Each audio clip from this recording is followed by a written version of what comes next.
ओम नमो भगवते वासुदेवाय। जय जगन्नाथ फ्रेंड्स, ओडिया सुख संसार चैनल को आपण को बहुत बहुत स्वागत। मिथुन राशि अगस्त 2024 रे आपण राशि पे कौन रही। यही जो अगस्त मास मिथुन राशि बेले आपण क्यों क्षेत्र में लाभ देखा पाइबे और क्यों जगह निजे को सतर्क ही रहा पड़ो। आपणकर चाकरी किपरि रहिबो, आपणकर पारिवारिक जीवन किपरि रहिबो, स्वास्थ्य बिजनेस व्यापार सब किपरि रहिबो ताहा सब किछि म आपनको जणैबी। मिथुन राशि अधिपति होउचंदी बुधदेव। बुधदेव रहिचंती शुक्रंक सह तृतीय घरे, नवम घरे शनिदेव, द्वितीय घरे सूर्यदेव, दशम घरे राहु, चतुर्थ घरे केतु, 12तम घरे मंगल गुरु एक साथी रहिचंती। सर्वप्रथम आम जानिबा आपणकर भाग्य प्रति वीडियो विषय जानिबा आगु जो मैंने भी आम ओडिया सुख संसार चैनल नुआ चैनल को सब्सक्राइब करंतु। वीडियो जदि आपको पसंद आसते ताले गोटे लाइक टे निश्चय कर दियंतु एवं कमेंट्स रे श्रद्धार सह जय जगन्नाथ लिखंतु। एवं जी जय जगन्नाथ कहती कि लिखती सकाळु जदि आप उठिकी जय जगन्नाथ खाली कहि दियंतु ना फ्रेंड्स, आपन दिनटा बनिଯିବ। सबु काम आप सफलता पाइबे। आपणकर जहाँ भी ऑब्स्टेकल थी ना ताहा आपे आपे कटिबाक लागिबो। तो श्रद्धार सह जय जगन्नाथ निहाती लिखंतु। मिथुन राशि भाग्याधिपति होचंदी आपणकर शनिदेव। शनिदेव वर्तमान तो निज घरे ही रहिछंती। शनिदेव नवम घरे रहिछंती, अर्थात निज घरे ही शनिदेव रहिछंती एवं बक्री होइछंती।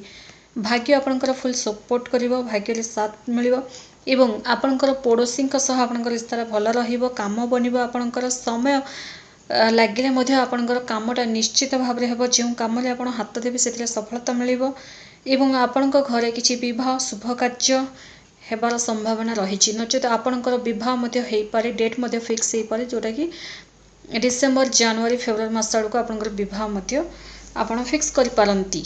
गोटे शुभ समय आपण मीटिंग अटेंड करवा, कार्य क्षेत्र में जहाँ भी चेंजेस करवा, सैलरी प्रति निज बॉस को कथा बहुत बढ़िया रहिबो एही अगस्त मास। एवं जो मैंने जॉब सर्च करछंदी, चाकरी पे खोजी चलछंदी किंतु चाकरी मिलू नाही, निश्चित भाव में चेष्टा करंतु, मिलिबो। आपनको समय भल रही। जो पर्यंत शनिदेव नवम घर रही, शनिदेव आपनकर भाग्याधिपति। आपण जो काम करेंगे से भाग्यटा साथ मिलिबो। आपण जदि भल काम करेंगे भल भी भल काम आपन भाग्यटा साथ दब। खराब काम जदि करेंगे तो खराब काम भाग्यटा साथ दब। कारण डिपेंड करे आपण क्यों काम करने को पसंद कर। एवं ता सह आपणकर कैरियर कथा कहले राहु कैरियर घरे विराजमान अच्छा। राहु रहिबा किछि क्षेत्र में भल थाए एवं किछि क्षेत्र अशुभ भयंकर थाए, किंतु राहु दशम घरे रहिबा आपणकर कार्य क्षेत्र में आपण गोटे चालाकर सह काम करने को चेष्टा करेंगे, सर्टकट रे काम करने को चेष्टा करेंगे। जोटा कि आपण टेंशन होते गोटे न्यायर सह काम करने को चाहूले, किंतु राहु जब थांती ना मन को गड़बड़ करे ही थांती। गोटे राहु एमितिका ग्रह अटंती जो ग्रह संगे रहिले सेही ग्रहर शुभता को गड़बड़ करथांती एवं जदि भी खाली घर रहिले सेही व्यक्तिंकर जो राशि व्यक्ति थे सेही व्यक्तिंकर मन रे गड़बड़ करथांती। एवं आपण ई सर्टकट रास्ता यूज करी काम रे चालाकपन देखिए, कहीं तो जानवेनि, बस जानवेनि, कहीं जानवेनि, ए सबू रे ना आपण निजे मध्य फसी जाई पारंती। तेणु जो सर्टकट रास्ता, सर्टकट केबे भी किसी भी मन तार भैल्यू न थाए। सर्टकट रे जे परिश्रम कर चलती निश्चित भाव से ही आगे थांती। परिश्रमर फल विलंब हेले मध्य मिली ही थाए। सर्टकट रे आमे जहाँ भी करिथाउ ना से टिके समय ही हमको खुशी फील हुए, किंतु फ्यूचर रे तार कोनोसी मूल्य न थाए। तेणु सर्टकट काम सब छाड़ दियंतु कार्य क्षेत्र में। एवं गुरु जे शत्रुर घरे विराजमान अच्छी, तो किछि ना किछि आपनकु गोटे टेंशन लगी रहिबो, मानसिक चिंता लगी रहिबो। जेते जहाँ चाकरी संतोष आपण हेबेनी, सैलरी ठीक थिले मध्य कोठी ना कोठी टिके आपनको अशांति लगी रहिबो, गोटे अनसाटिस्फाई लगिबो आपनको कि नहीं मो सैलरी सैटिस्फाई नाही, एमिति आपनको फील हबो।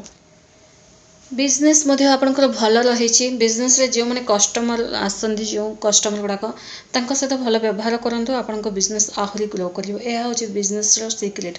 गोटे स्माइल फेस सह गोटे स्नेह मन गोटे स्नेह बाहर करी जदि कस्टमर को वेलकम करेंगे निश्चित भाव में आप आगेबे। स्वास्थ्य विषय जानिबा स्वास्थ्य आपणकर टिके आघात हेबार एवं जेमिति कि आपन टिके उत्पटंग काम करें माने करूला काम सडनली छाड़ी देना अन्य काम करेंगे एवं यही काम जेमिति गोटे क्षति देखा सेमितिया जोटा कि आपड़ निजे भावे गोटे चाइल्डिश बोले अर्थात छुआ मान भाया गोटे काम करेंगे तो सेटा कौट ना कौटे आपण करूला काम आपणकर आखापाखी लोक इरिटेट हो पारती एवं सेटा कौट ना कौटे आप मानसिक चिंता बढ़े पारे। शिक्षा विषय जानिबा पंचमेश्वर होचनी शुक्र शुक्र तृतीय घर रही ध्यान देवारे प्रॉब्लम देखा दे पारे आपण ध्यान देवेनी पाठ पढ़ारे आपण मन खाली मोबाइल प्रति ऑनलाइन प्रति एवं सबु समय आपण गेम खेलवा प्रति आपण ध्यान भटकी पारे। तेणु कौट ना कौटी मिथुन राशि यह अगस्ट मास आपण कहवा गले केवल भाग्य ही साथ दौची सब कम जहाँ भी करेंगे किंतु काम टिके विलंब देखा कन्फ्यूजनेस देखा करूला काम नष्टि देखा पारे ये सब आपण घटी पारे यही अगस्ट मसरे।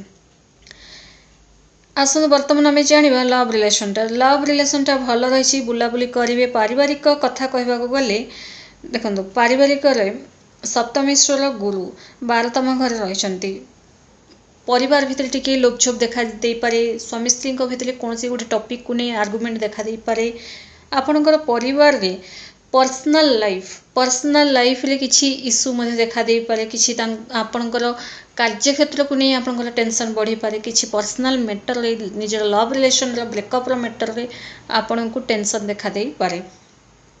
भाग्य खाली केवल आपणकर जो काम करेंगे से आपन भाग्यटा सपोर्ट करिवो जेमिति कि आपन जहाँ भी जमी मो भिड लागू कह जहाँ भी करेंगे जो काम भी करेंगे तो से ही आपण भाग्यटा सपोर्ट करिवो। डिसीजन नेबार आवश्यक आपण डिसेम्बर यही जो अगस्ट मासटी कारण डिसीजन नेले ही आपण गोटे भल डिसीजन नेले ही आगू बढ़ी पारे।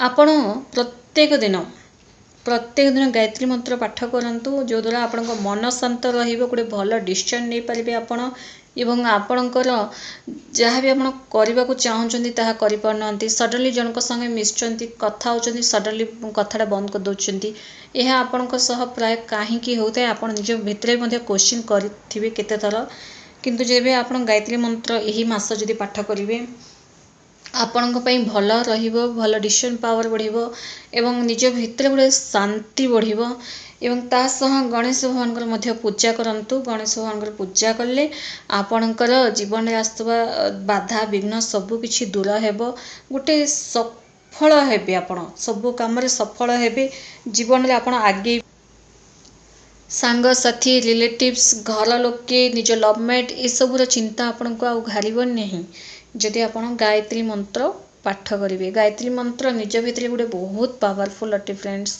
जदि विद्यार्थी माने भी जदि यही मंत्र प्रत्येक दिन जो जप करेंगे गायत्री मंत्र विद्या आपण फोकस करि परिबे विद्या आपण आगेबे एमिति आगेबे ना फ्रेंड्स पूरा सफलतार उच्च सीढ़ी को आपण पहुँची जिबे आपण पई गोटे भल समयटा आरंभ हबो जो दिन ठार आपण गायत्री मंत्र पाठ करछंती।